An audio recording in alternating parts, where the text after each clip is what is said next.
नमस्कार दोस्तों, स्वागत है आपका मेरे चैनल कॉमिक्स लाइफ में। शुरू करते हैं अनिल मोहन द्वारा लिखा गया देवराज चौहान सीरीज का एक और मज़ेदार उपन्यास आदमखोर पार्ट 12। शंकर नाग सारे हालात को जानने के बाद गंभीरता से हर मुद्दे पर सोच रहा था। वह एक छोटा चोर अवश्य था, परंतु समझदार था, तेज दिमाग का था। आज तक बड़े मामलों में हाथ उसने इसलिए नहीं डाला था कि बड़े मामलों में खून खराबा होने का पूरा अंदेशा रहता था और खून खराबा उसे कभी भी पसंद नहीं आया था। यह जुदा बात थी, ऐसा वक्त ही ना आए। उसकी यही कोशिश रहती थी। वह जो भी पैसा हासिल करता था उसमें खुश था। अपनी ज़रूरतों को वह शाही अंदाज में पूरी करता था, परंतु अब यह मामला 70 करोड़ के सोने का था, बड़ी दौलत का था। इतनी मोटी रकम को छोड़ा नहीं जा सकता था, भूला नहीं जा सकता था, इससे किनारा नहीं किया जा सकता था।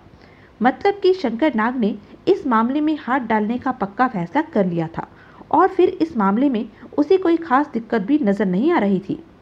जो खतरनाक लोग इस मामले से जुड़े थे, कविता देसाई को तलाश कर रहे थे, वे नहीं जानते थे कि कविता देसाई कहां पर छिपी हुई है, जबकि उसे मालूम था।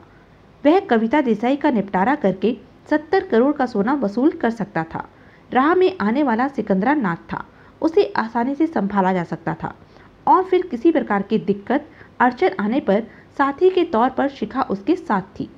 वह बखूबी जानता था कि शिखा कितने पानी में है, कितनी खतरनाक है। तभी शिखा मेहता ने भीतर प्रवेश किया। वह कपड़े बदल चुकी थी और तैयार थी। चेहरा भी अब उसने चमका लिया था। वह बेइंतहा खूबसूरत लग रही थी। शंकर नाग ने उसे सिर से पांव तक देखा। इसमें कोई शक नहीं कि एकदम फिट लग रही हो, शंकर नाग शांत स्वर में बोला। शुक्रिया। शिखा मेहता के होठों पर जानलेवा मुस्कुराहट उभरी। लेकिन एक बात खटक रही है। वह क्या? कपड़ों में छिपी रिवॉल्वर। शिखा मेहता के चेहरे पर छाई मुस्कान एकाएक लुप्त हुई और पुनः उभर आई। तुम्हें ऐतराज हो तो वापस रखाती हूँ। शिखा हंसी। न तो ऐतराज है और न ही वापस रखने की जरूरत है, लेकिन जहाँ तक मेरा ख्याल है इस कमरे में तुम्हारे और मेरे बीच रिवॉल्वर नहीं होनी चाहिए थी। शंकर नाग का लहजा शांत ही था। ठीक कहते हो तुम, शिखा ने सामान्य मुस्कान के साथ कहा। कपड़े चेंज करने के पश्चात इसे मैंने यूं ही रख लिया था साथ में। तुम्हें अच्छा नहीं लगा तो वापस रखाती हूँ। रहने दो। शंकर नाग ने उसकी आंखों में झांका। शिखा मेहता लापरवाही से आगे बढ़ी और बैठ गई। शंकर नाग ने नई सिगरेट सुलगा ली। अब तुम बोलो, शिखा ने कहा। कविता कहाँ छिपी है और उस पुरानी रिवॉल्वर का वास्ता कविता के साथ देने की चेष्टा क्यों कर रहे हो? कुछ भी बचे नहीं, सब कुछ बता देना। शंकर नाग ने वास्तव में कुछ नहीं छिपाया। शिखा मेहता को सब कुछ बता दिया। सुनकर शिखा मेहता की आंखों में चमक और चेहरे पर कड़वे भाव फैल गए। हरामजादा, सिकंदरा नाथ कल मेरे पास भी आया था। तुम्हारे पास? हाँ, अब समझ में आ रही है कि वह मुझसे क्या जानने आया था। तब शायद उसे यह तो मालूम होगा कि कविता के पास कुछ कीमती चीज है। क्या है नहीं मालूम होगा। यहाँ आकर कुत्ता मेरे मुंह से चालाकी से निकलवा ले गया कि कविता के पास 70 करोड़ का सोना है। यह जानने के बाद तभी तो तुम्हारे पास रिवॉल्वर की गोलियां हासिल करने के लिए आया।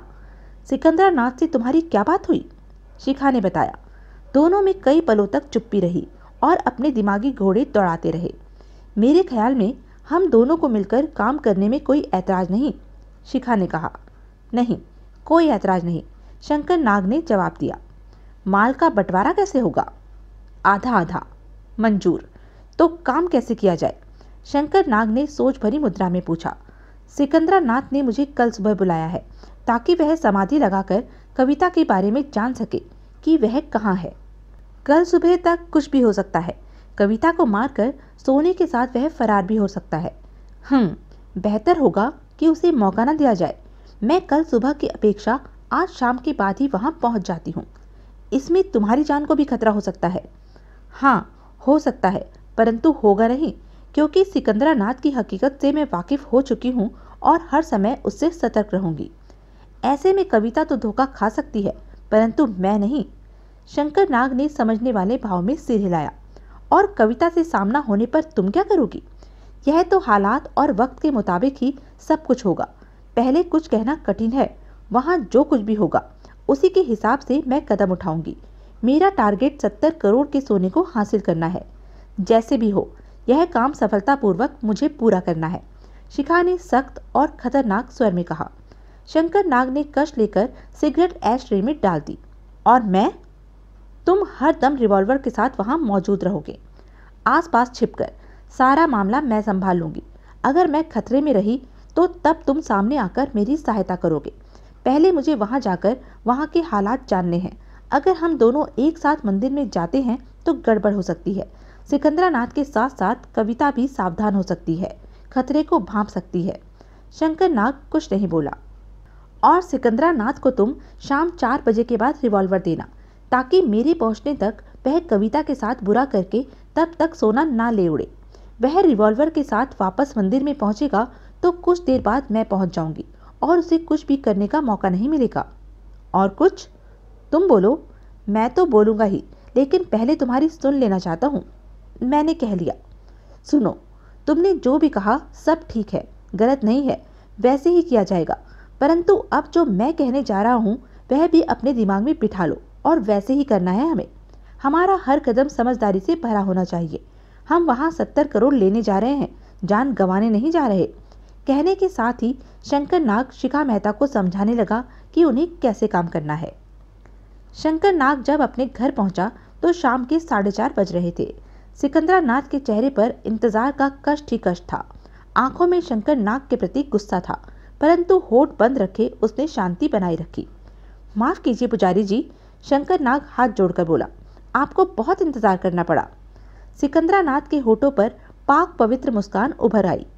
बेटा, हम तो वैरागी इंसान हैं, हमें तो किसी भी बात की चिंता नहीं होती, कहीं भी पहुंचने की चिंता नहीं। हम तो दिनों दिन एक ही जगह बैठे रह सकते हैं। कभी कभी तो हमारी समाधि सप्ताह भर चलती है, इसलिए हमें यहाँ कोई कष्ट नहीं हुआ। अलबत्ता अच्छा ही लगा। हमें तुम्हारी चिंता हो रही थी कि हमारी खातिर सारा दिन भूखे प्यासे जाने कहाँ भटक रहे होंगे।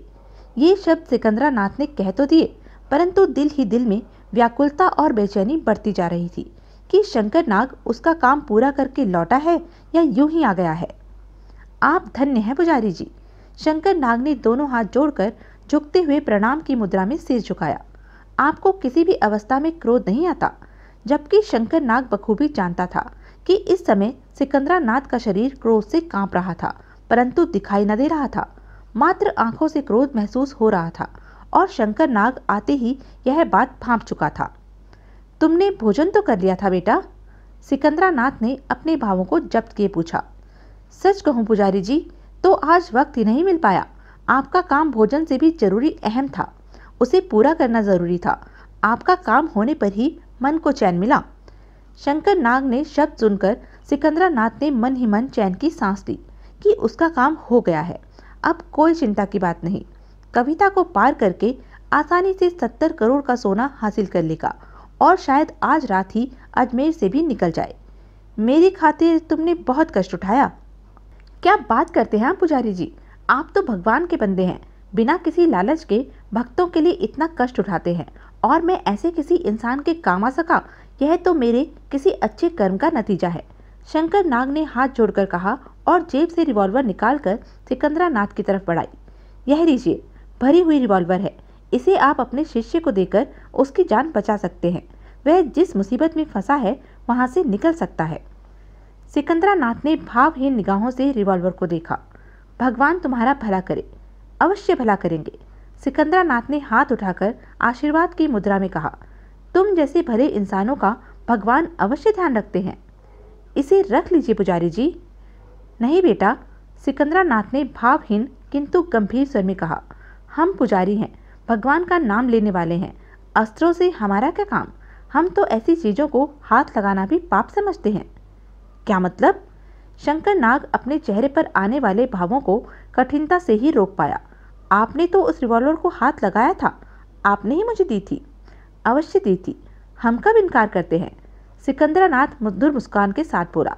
परंतु तब वह रिवॉल्वर न होकर मात्र लोहा थी, लेकिन अब यह आग उगलने वाला अस्त्र है। इसमें बारूद भरा पड़ा है। अब हम इसे छू नहीं सकते। तुम इसे किसी कपड़े में लपेटकर पैकेट बनाकर हमारे हवाले करो, तभी हम इसे उठा सकेंगे। शंकर नाग ने समझने वाले अंदाज में सिर हिलाया। सिकंदरानाथ के सामने वह खुद को ना समझ या कब समझ वाला और भगवान का भक्त बनाकर पेश कर रहा था। शंकर नाग ने रिवॉल्वर का पैकेट बनाकर सिकंदरानाथ के हवाले किया, जिसे सिकंदरानाथ ने अपने कुर्ते की जेब के हवाले किया। अब हम चलते हैं बेटा, सिकंदरानाथ कहकर उठने लगा। ऐसे नहीं पुजारी जी, कुछ देर बैठिए, मैं आपके लिए चाय लाता हूँ। सिकंदरानाथ ठिठका। उसने शंकर नाग के चेहरे पर छाए श्रद्धा के भाव देखे। कुछ भी ग्रहण करने की हमारी जरा भी इच्छा नहीं, परंतु तुम जैसे प्यारे शिष्य का मन नहीं तोड़ना चाहते। लाओ, हम तुम्हारी लाई चाय अवश्य पिएंगे। शंकर नाग के चेहरे पर ढेर सारी खुशी उमड़ आई। बस 1 मिनट पुजारी जी, मैं अभी आया। बच्चों की तरह प्रसन्न होकर शंकर नाग बाहर निकल गया और 10 मिनट में ही चाय के 2 गिलासों के साथ लौटा। दोनों चाय पीने लगे। हम अपने शिष्यों का बहुत ध्यान रखते हैं, तुम सप्ताह बाद हमारे पास आना बेटे। अब तो आपका ही सहारा है पुजारी जी, शंकर नाग श्रद्धा भाव से कह उठा। सहारा ऊपर वाले का, हम तो सहारा देने के मात्र साधन हैं। पुजारी जी, वह मोती हम भूले नहीं हैं, याद है हमें। सिकंदरानाथ मीठे अंदाज में मुस्कुराया। सप्ताह भर बाद ही आकर वह मोती हमसे ले जाना, वह आज से ही तुम्हारी अमानत हुई। आप धन्य हैं पुजारी जी, धन्य हैं आप। चाय समाप्त करने के बाद सिकंदरानाथ ने शंकर नाग को आशीर्वाद दिया और वहां से चला गया। शाम हो चुकी थी और वह हद से ज्यादा जल्दी में था। उसके जाते ही शंकर नाग के चेहरे पर कड़वे भाव फैलते चले गए। पुजारी सिकंदरानाथ, भगवान का बंदा, साला, कमीना, झूठा, मक्कार, लालच में ऐसे डूबा कि पुजारियों के पवित्र कपड़े उतारने भी याद न रहे। तेरे कपड़े मैं उतारूंगा सिकंदरानाथ। शंकर नाग कभी भी यह बात बर्दाश्त नहीं कर सकता कि तू भगवान के दूध के कपड़े पहनकर दौलत के समंदर में कूदने की तैयारी करे और बारूद से खेले। शंकर नाग का चेहरा धधक उठा था, आंखों में सुर्खी और चेहरे पर खतरनाक भाव फैलने लगे थे। और तेरे भगवान ने तेरे को मेरे पास इसलिए भेज दिया कि तेरे बदन से उसके दूतों वाले पवित्र घर मंदिर से जुदा कर सकूं और मंदिर को अपवित्र करने की सजा भी दे सकूं। 70 करोड़ का लालची कुत्ता बारूद को हाथ नहीं लगाता, पाप समझता है। अब यही बारूद तेरे जूठे मुंह में न घुसेड़ दिया तो मेरा नाम शंकर नाग नहीं। शंकर नाग इस समय विक्षिप्त सा नजर आ रहा था। इस बात को बर्दाश्त नहीं कर पा रहा था कि सिकंदरानाथ जैसा मंदिर का पुजारी तिलक लगाकर भगवान की ओट में बुरे और काले धंधे करे। बुरे काम करने वालों के भीतर भी आत्मा जीवित थी, जो मंदिर को सामने देखकर सिर झुका लेते थे। परंतु सिकंदरानाथ ने तो हद ही कर दी थी। मुंह क्यों लटका रखा है तूने? पंचम खेड़ा ने अर्जुन नाथ का चेहरा देखते ही भांप लिया कि काम पूरा नहीं हुआ है। उसकी आवाज सुनकर दूसरे कमरे से निकलकर मजूमदार भी वहां पहुंचा। कविता देसाई और वैन नहीं मिली? नहीं मिली। खेड़ा दांत भींचकर कुर्राया। छोटे से पुष्कर में तुम ढेरों आदमियों के साथ गए और वहां से इतनी बड़ी वैन और कविता देसाई को नहीं ढूंढ सके? अर्जुन नाथ, तुम? खेड़ा साहब, अर्जुन नाथ ने गंभीर स्वर में कहा, वह पुष्कर में नहीं है। नहीं है? खेड़ा के दांत भिंच गए। तुमने ही तो कहा था कि वैन को? जी हाँ, मैंने ही कहा था और अब भी कह रहा हूँ। जो पहले कहा था वह भी सच है और जो अब कह रहा हूँ वह भी सच है। कविता देसाई और वैन कम से कम पुष्कर में नहीं है। पंचम खेड़ा खा जाने वाली निगाहों से अर्जुन नाथ को देखता रहा। या तो कविता देसाई पुष्कर पहुंची नहीं, और अगर पहुंची है तो वहां से भी निकल गई है। निकल गई है? वह निकलती तो नजर में ना आती। पुष्कर से वह अजमेर की तरफ पलटी हो यह जरूरी तो नहीं। वह वापस अजमेर में आने की गलती क्यों करेगी? वह पुष्कर से ही आगे निकल जाएगी, अर्जुन नाथ ने कहा। खेड़ा के होठ सिकुड़ते चले गए। उसने मजूमदार को देखा। मामला तो लंबा हो गया मजूमदार। मजूमदार होठ नीचे गहरी सोच में डूबा रहा। डाबर और वागले क्या कर रहे हैं इस मामले में? कुछ भी नहीं, अर्जुन नाथ ने बताया। कुछ भी नहीं? खेड़ा ने असमंजस भरे स्वर में कहा। जी हाँ, भीतर की खबर है, सोने की तलाश में वे कुछ भी नहीं कर रहे। कमाल है। और हमारे बारे में क्या कदम उठाया उन्होंने? कोई कदम नहीं उठाया और ना ही ऐसा कोई उनका इरादा लगता है।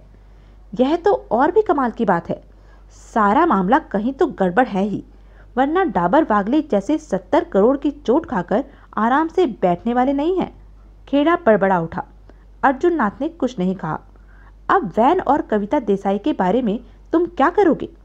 यह सोचकर जवाब देना कि उसमें 70 करोड़ का सोना मौजूद है, एकाएक खेड़ा ने सख्त स्वर में पूछा। मैं? अर्जुन नाथ ने कुछ कहना चाहा, तभी सुनील मजूमदार ने टोका, रुको। दोनों ने उसे देखा। अर्जुन नाथ को जाने दो। क्या मतलब? खेड़ा ने आंखें सिकोड़कर उसे देखा। इसे जाने दो। क्यों? बाद में बात करेंगे। पंचम खेड़ा ने सोचा और फिर अर्जुन नाथ को देखा। जा तू आराम कर ले, देखूं तो यह क्या बम फोड़ने जा रहा है। अर्जुन नाथ बाहर निकल गया। बोल। खेड़ा ने उसे देखा। कविता देसाई वैन के साथ शायद पुष्कर तक नहीं पहुंची। मजूमदार गंभीर स्वर में बोला, साफ बोल। अब मुझे ध्यान आ रहा है कि कविता काफी समय से एक पुजारी के चक्कर में थी। उस पुजारी को बहुत मानती है वह। कविता ने ही बताया था कि उस पुजारी का पुष्कर रोड पर ही कहीं मंदिर है। लूट के फौरन बाद वह पुष्कर रोड पर देखी गई है, तो हर हाल में वह उसी पुजारी के यहाँ गई होगी। मजूमदार के स्वर में विश्वास के भाव थे, आंखों में दृढ़ता थी अपनी बात के प्रति। एकाएक पंचम खेड़ा हंसा, आंखों में चमक भर आई। यह बात तुमने पहले क्यों नहीं बताई? इस तरफ ध्यान ही नहीं गया। शुक्र है कि अब चला गया। चिंता नहीं, अभी भी मामला हमारे हाथ में है। अर्जुन नाथ पलक झपकते ही सारा मामला ठीक कर देगा। कहाँ है उस पुजारी का मंदिर? मालूम नहीं, परंतु पुष्कर रोड पर कहीं स्थित है। यह तो गड़बड़ वाली बात हो गई। खेड़ा बोला, पुष्कर रोड पर तो बहुत मंदिर स्थित हैं और ऐसी अवस्था में उस मंदिर को ढूंढ पाना बहुत कठिन हो जाएगा। पुजारी का नाम क्या है? नहीं मालूम। तुझे कुछ मालूम भी है? खेड़ा चिल्लाया। हाँ, यह कि कविता देसाई पुष्कर रोड पर किसी मंदिर में सोने के साथ छिपी हुई है। खेड़ा कुछ नहीं बोला, गहरी सोच में डूब गया वह। खेड़ा सोचों से बाहर निकला। कविता वैन के साथ जिस मंदिर में भी है, हम उसे आसानी से तलाश कर लेंगे। अजमेर से पुष्कर जाते हुए पहाड़ियों पर 50-70 ही मंदिर होंगे, या कुछ कम ज़्यादा। कोई दिक्कत नहीं, समझो कविता और सोना हाथों में है। इस काम में अर्जुन नाथ का इस्तेमाल नहीं किया जाएगा खेड़ा। क्यों? अर्जुन नाथ का इस्तेमाल करने का मतलब है शोर शराबा होना, जो कि ठीक नहीं होगा। तुम कविता देसाई को नहीं जानते, मैं जानता हूँ उसे। अगर उसे खतरे का आभास हो गया तो उस पर काबू पाना कठिन हो जाएगा। सोने को हासिल कर पाना आसान नहीं होगा। खेड़ा मजूमदार को देखता रहा। फिर खेड़ा ने बेचैनी से पहलू बदला। यह काम हम करेंगे। हम? हाँ, पुजारी के बारे में हमें जानकारी नहीं है कि वह कौन है, कहाँ रहता है, उसका मंदिर कौन सा है। ऐसे हालात में हम उस मंदिर को कहाँ तलाश करते फिरेंगे? खेड़ा बोला। कर लेंगे, वह तो मुझे भी पता है, कर लेंगे। खेड़ा ने तीखे स्वर में कहा। तुमने पुजारी को देखा है? नहीं। लो, खेड़ा के होठों से निकला। पुजारी का चेहरा तक नहीं जानते? बोला तो नहीं। हालांकि कविता ने कई बार कहा कि मुझे पुजारी से मिलाती है, परंतु मैंने ही इस बात में दिलचस्पी नहीं दिखाई। यह बातें भी इसलिए याद है कि कविता उस पुजारी के बारे में जबरदस्ती बताया करती थी। इसलिए मुझे ध्यान है कि उस पुजारी का मंदिर पुष्कर रोड पर ही कहीं स्थित है और वह पुजारी कभी कभार कविता के यहाँ आया करता था, यानी कि दोनों में अच्छी खासी पहचान थी। ऐसी स्थिति में कविता छिपने के लिए उसके मंदिर का इस्तेमाल कर सकती है। वैसे उस मंदिर के बारे में शिखा जानती होगी। शिखा? वह तुम्हारी शिखा मेहता? हाँ, जानती है तो जाकर उससे मालूम करो। यहाँ बैठे क्या कर रहे हो? खेड़ा ने झल्लाकर कहा और उठ खड़ा हुआ। मैं शिखा के पास से होकर आता हूँ, तू तैयार हो जा चलने के लिए। मैं अब और वक्त बर्बाद नहीं करना चाहता। कविता और सोने को हम आसानी से तलाश कर सकते हैं। जल्दी वापस आना, कहीं मुझे तेरी तलाश में अर्जुन नाथ को ना भेजना पड़े। मजूमदार बिना कुछ कहे बाहर निकल गया। खेड़ा ने अर्जुन नाथ को बुलाया। कविता देसाई वैन के साथ पुष्कर रोड पर स्थित किसी मंदिर में हो सकती है, खेड़ा ने गंभीर स्वर में कहा, परंतु वह किस मंदिर में है इस बारे में कोई पक्का नहीं है। कोई फर्क नहीं पड़ता, अर्जुन नाथ ने कहा। पुष्कर रोड पर स्थित वह जिस मंदिर में होगी, हम उसे कुछ ही घंटों में ढूंढ निकालेंगे। मेरा काम गोले की रफ्तार से होगा। वह तो मैं जानता हूँ, पंचम खेड़ा ने गंभीरता से सिर हिलाया, परंतु मजूमदार का कहना है तुम उसकी तलाश करोगे तो शोर मच सकता है। कविता सावधान हो गई तो ठीक नहीं होगा। मजूमदार का कहना सही है, कविता देसाई खतरनाक है और फिर 70 करोड़ का सवाल हो तो वह भूखी शेरनी बन जाएगी। ऐसा कुछ होना हमारे लिए नुकसानदेह हो सकता है। अर्जुन नाथ ने बात को समझा। तू अभी कुछ मत कर, मेरे मैसेज का इंतज़ार करना। जैसी भी हवा होगी उसी के मुताबिक काम करेंगे। जो भी हो, 70 करोड़ का मामला हमारे हक में जाना चाहिए। ठीक है, मैं आपके मैसेज का इंतज़ार करूँगा। तुम आदमियों के साथ तैयार रहना। अर्जुन नाथ ने सिर हिलाया। देवराज चौहान के बारे में कोई खबर? नहीं। हैरानी है, कोई खबर नहीं। पंचम खेड़ा ने अर्जुन नाथ को देखा। नहीं, उसने मेरे या मजूमदार के बारे में जानने की कोई चेष्टा नहीं की। नहीं, अगर देवराज चौहान ने ऐसा कुछ किया होता तो हमें मालूम हो जाता। वह आपकी या मजूमदार की तलाश में हमारे आदमियों से जरूर टकराता, अर्जुन नाथ ने कहा। खेड़ा होठ सिकोड़कर सोचने के बाद कह उठा, देवराज चौहान का इस तरह खामोश बैठना समझ से बाहर वाली बात है। क्यों? मेरा भी यही ख्याल है। उधर वागले की तरफ से कोई हरकत नहीं हो रही है, यह भी कुछ ठीक नहीं है। अर्जुन नाथ कुछ नहीं बोला। ठीक है, देख लेंगे। इनके बारे में सोचेंगे तो अपना काम बीच में अटक जाएगा। पठानिया का फोन आया था, आपसे बात करना चाहता था, अर्जुन नाथ ने कहा। उससे प्यार भरी बात करके उसे ठंडा कर दिया कर। साला खामखा फोन कॉल खराब करता रहता है। तभी डाबर वागले के फोन के बिल मोटे तगड़े आते हैं, खेड़ा ने तीखे स्वर में कहा। वह सोने और कविता के बारे में पूछ रहा था कि उनकी तलाश पूरी हुई कि नहीं। मैंने बोल दिया कि अभी कुछ नहीं हुआ, सब कुछ वैसा ही है। सुनकर वह चिक चिक करने लगा। करने तो चिक चिक, काम हो जाने के बाद साले से बात करूंगा, पंचम खेड़ा ने खतरनाक स्वर में कहा। हरामी आधा मांगता है, 35 करोड़। नीम के पेड़ पर उल्टा न लटकाया पठानिया को तो मैं खेड़ा नहीं। बाद में देखेंगे पठानिया को। तेरे को जो कहा है याद रखना और फोन पर रहना, अर्जुन नाथ ने सिर हिला दिया। 1.5 घंटे के बाद सुनील मजूमदार की वापसी हुई। हाँ, खेड़ा ने प्रश्न भरी निगाहों से उसे देखा।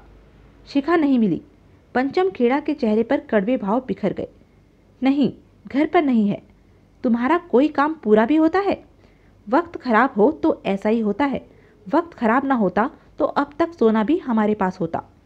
भाड़ में जाए शिखा, हमें अपना वक्त बर्बाद नहीं करना है, खेड़ा झल्लाया। इंतजार कर लेते हैं, 2-4 घंटे में शिखा घर लौट ही आएगी। उससे नहीं, किसी के पीछे हम अपना काम नहीं रोकेंगे, खेड़ा ने दृढ़ स्वर में कहा। वैसे शिखा का मैं इंतजाम कर जाता हूँ, जो कि हमारे हक में ठीक रहेगा। कैसा इंतजाम? एकाएक मजूमदार की आंखें सिकुड़ी। अर्जुन नाथ को शिखा का काम सौंप जाऊंगा। उसके आदमी उसके घर की निगरानी करेंगे। जब आएगी तो उससे मंदिर और पुजारी का नाम वगैरह पूछ लेंगे। बाद में हम फोन करके अर्जुन नाथ से पूछ लेंगे। ऐसा करना ठीक नहीं है। हम बीच में फुर्सत मिलने पर चक्कर लगा। यही काम रह गया है क्या हमें कि बीच में अजमेर का चक्कर लगाते रहें? खेड़ा ने कड़े स्वर में कहा। शिखा से इस तरह बात करना ठीक नहीं होगा। हो सकता है जाने क्या सोचकर वह मुंह न खोले। 70 करोड़ की बात से वह भी वाकिफ है। कहीं उसे यह न लगे कि 70 करोड़ के साथ यह बात संबंध रखती है, क्योंकि मंदिर और पुजारी से कविता का रिश्ता है। अर्जुन नाथ को अच्छी तरह समझ है कि किसी से कैसे बात की जाती है। खेड़ा ने तीखे अंदाज में कहा, तुम शिखा की नहीं 70 करोड़ की चिंता करो। मैं देख रहा हूँ कि अपनी माशुका की तुम्हें ज़्यादा ही चिंता रहती है। पहले कविता देसाई की थी, वह तुम्हें जुल दे गई, अब शिखा की हो रही है। देखना, वह भी तुम्हें ऐसी लात मारेगी कि उड़ते नजर आओगे। जाने क्या सोचकर मजूमदार हंसा। मैं मजाक नहीं कर रहा, मालूम है मुझे। मैं भी हंस नहीं रहा। मजूमदार ने हंसी रोकी। तो फिर क्या कर रहे हो? तुम नहीं समझोगे। मैं नहीं समझूंगा। खेड़ा के दांत भिज गए। हाँ, तुम नहीं समझोगे, क्योंकि तुम्हारी कोई माशूक नहीं है। मजूमदार ने उसे देखा। तुम शिखा की पहरेदारी के लिए अर्जुन नाथ से कह दो, मुझे कोई ऐतराज नहीं है। अब तेरे ऐतराज की परवाह ही कौन करता है?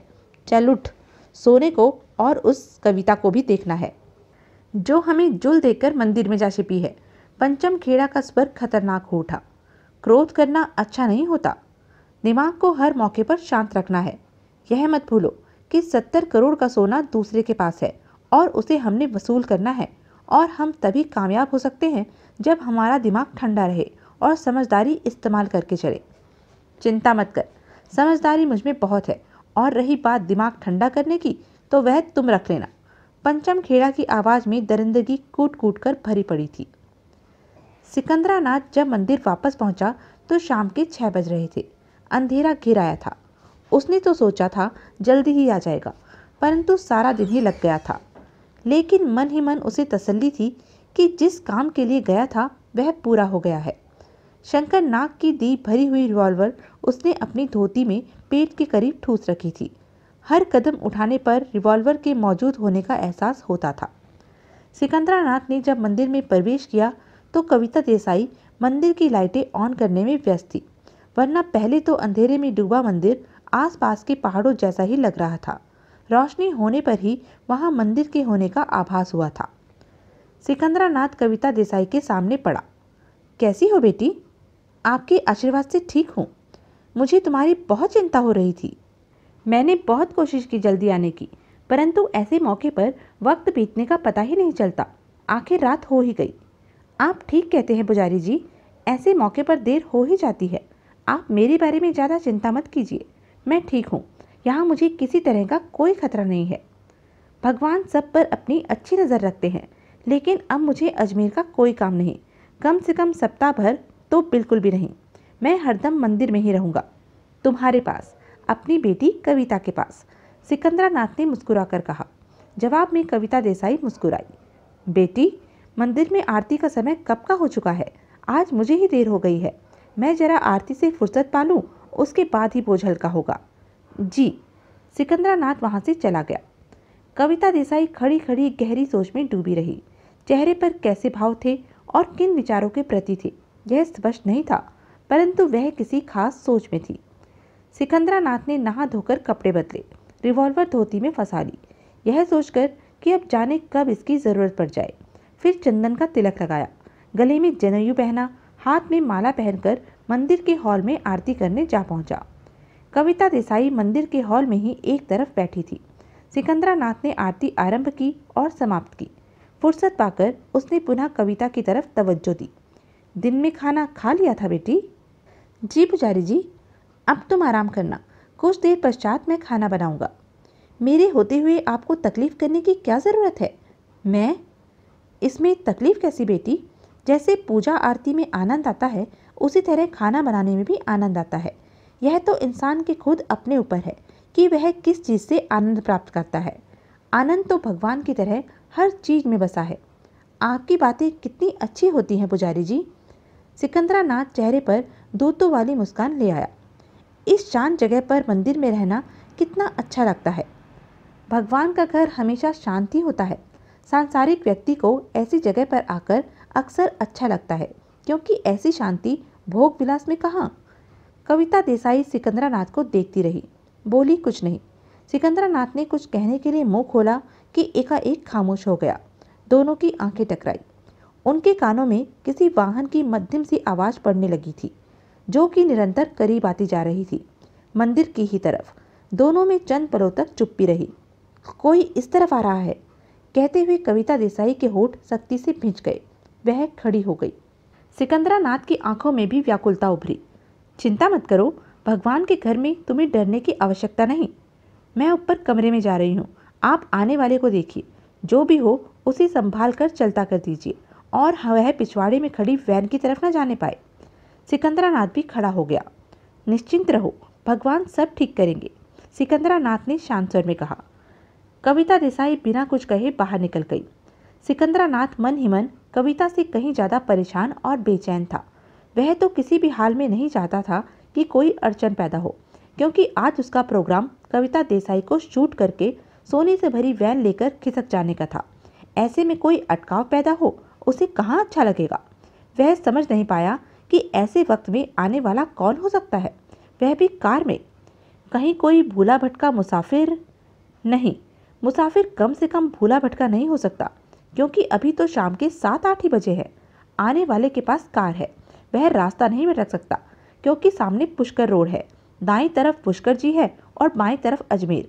10 मिनट में वह पुष्कर पहुंच सकता है और 10 ही मिनट में अजमेर, अगर कार पर जाया जाए, और कार उसके पास थी। सिकंदरानाथ मंदिर के मुख्य द्वार पर आ खड़ा हुआ। निगाहें सामने की तरफ उठ चुकी थी। बेचैनी मन में लिए वह आने वाले वाहन को देखने लगा, जिसकी हेडलाइट जोरों से चमक रही थी और वह धीमी रफ्तार के साथ मंदिर की तरफ आ रही थी। सिकंदरानाथ मुख्य द्वार की सीढ़ियां उतरकर नीचे आ खड़ा हुआ।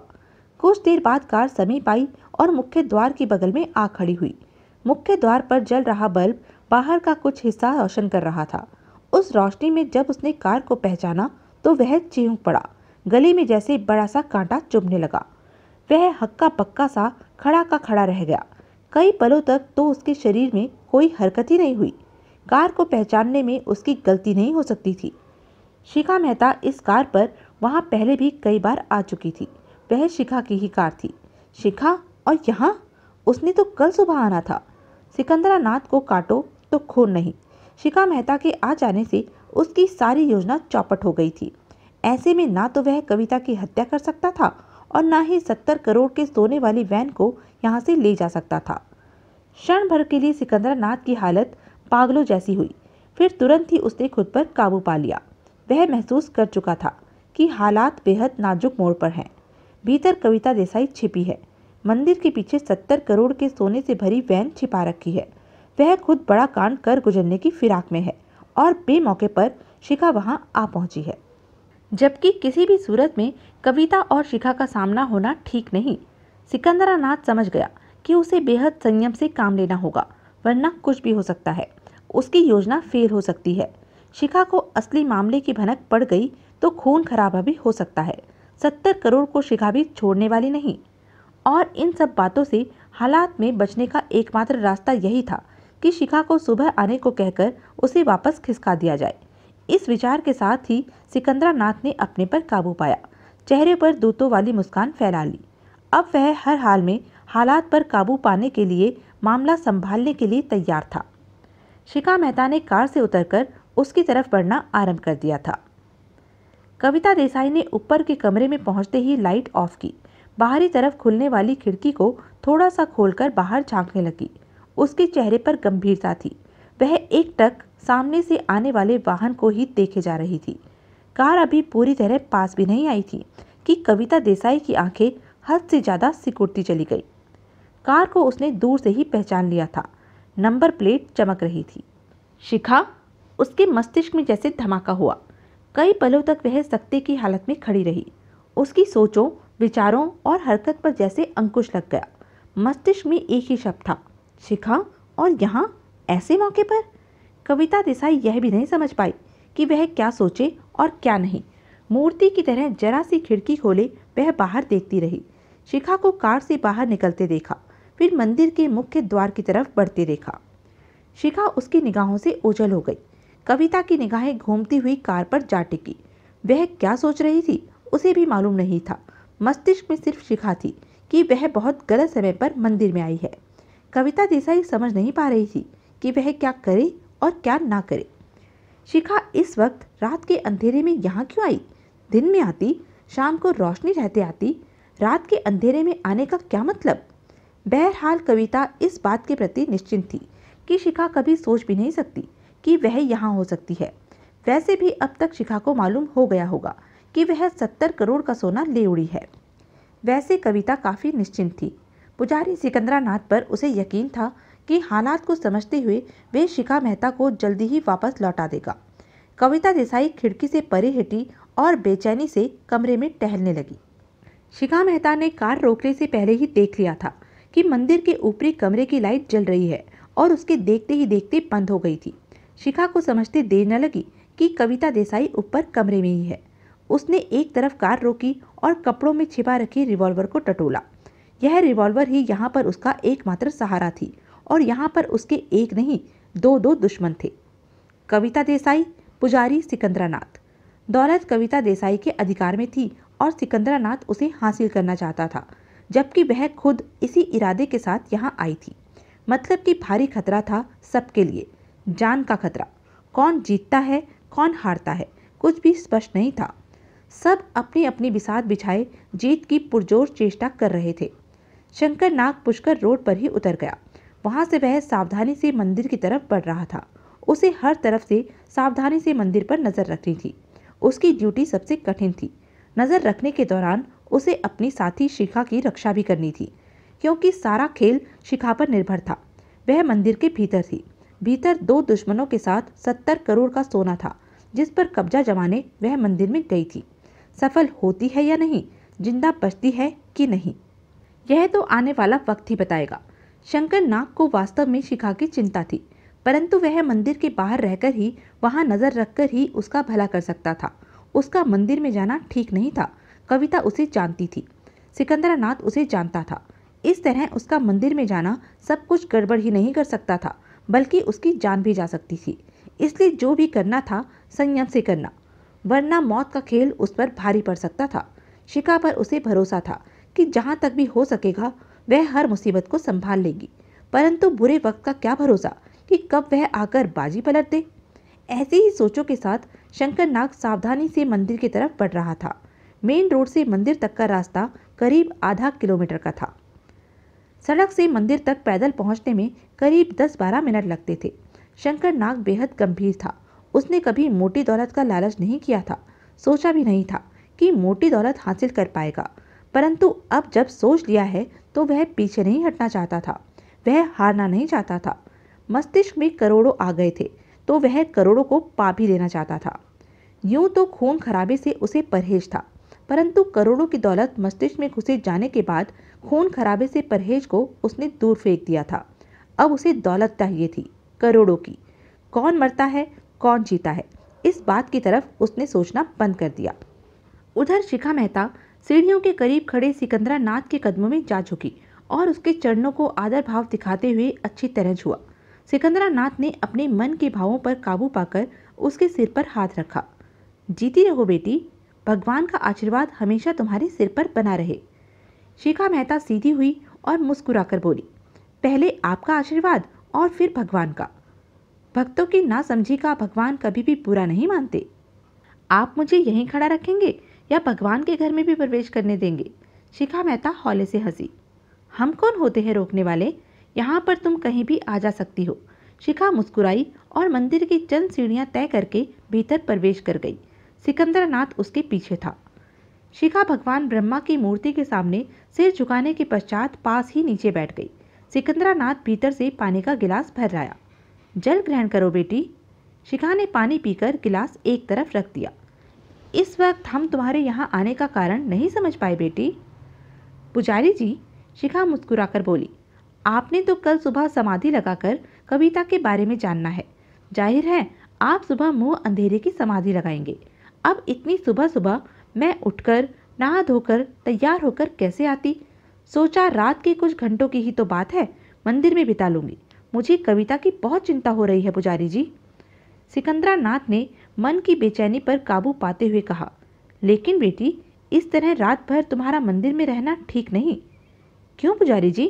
आप ही तो कहते हैं भगवान के घर में किसी का खौफ नहीं, फिर मेरे यहाँ रहने से आपको या भगवान को क्या ऐतराज हो सकता है? सिकंदरानाथ फौरन कुछ नहीं कह सका। आप चिंता मत कीजिए पुजारी जी, मैं रात के कुछ घंटे यहीं पर बिता लूंगी। आप पर बोझ नहीं बनूंगी। खाना खाकर आई हूँ, अन्य किसी चीज़ की मुझे इच्छा नहीं। यह बात नहीं है बेटी? तो बस मैं कुछ नहीं कह सकता, लेकिन मुझे तुम्हारा यहाँ रात बिताना ठीक नहीं लग रहा। मेरा मन गवाही नहीं दे रहा कि तुम यहाँ पर रात गुजारो। सिकंदरानाथ बोला। शिखा मेहता सब समझ रही थी।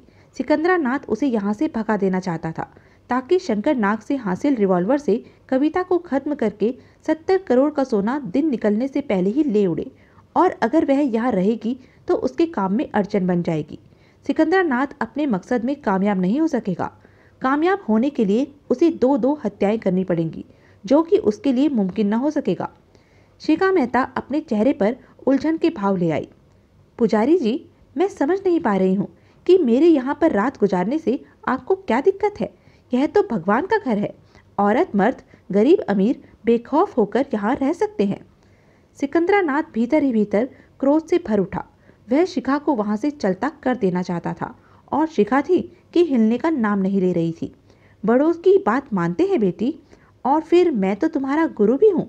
सिकंदरानाथ ने शांत स्वर में कहा। कार तुम्हारे पास है, यहाँ से 10-15 मिनट में अजमेर पहुँच जाओगी। अपने घर पर ही कुछ घंटे आराम करके सुबह मुंह अंधेरे यहाँ आ जाना। क्षण भर चुप रहकर शिखा नापसंदगी भरे स्वर में कह उठी, पुजारी जी, आज आपकी बातें मेरी समझ में नहीं आ रही।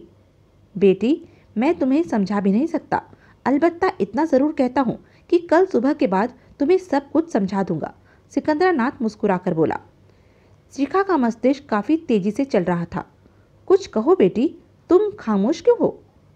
आप चाहते हैं कि रात में मंदिर में ना गुजारूं, शिखा बोली। शायद कुछ ऐसा ही। तो ठीक है, रात में कार में गुजार लेती हूँ। यह तो कोई समस्या नहीं, मामूली सी बात है। सिकंदरानाथ अब खुद को फंसता महसूस करने लगा। वह स्पष्ट तौर पर शिखा को जाने के लिए कह भी नहीं सकता था। इससे शिखा को उस पर किसी प्रकार का शक भी हो सकता था। वह जानता था कि शिखा किसी भी सूरत में कविता से कम नहीं है। अगर उसे 2-2 से मुकाबला करना पड़ गया तो उसके हक में अच्छा नहीं होगा। शिखा चेहरे पर भोलेपन के भाव लिए सिकंदरानाथ को देखे जा रही थी। वह जानती थी कि सिकंदरानाथ सोच रहा है कि मंदिर से उसे किसी तरह हिलना नहीं है। सिकंदरानाथ के जोर देने के कारण उसे पूरी तरह विश्वास हो गया कि 70 करोड़ का सोना मंदिर के भीतर ही है और सिकंदरानाथ उसे हथियाने की फिराक में है। तो तुम मेरी बात नहीं मानोगी बेटी?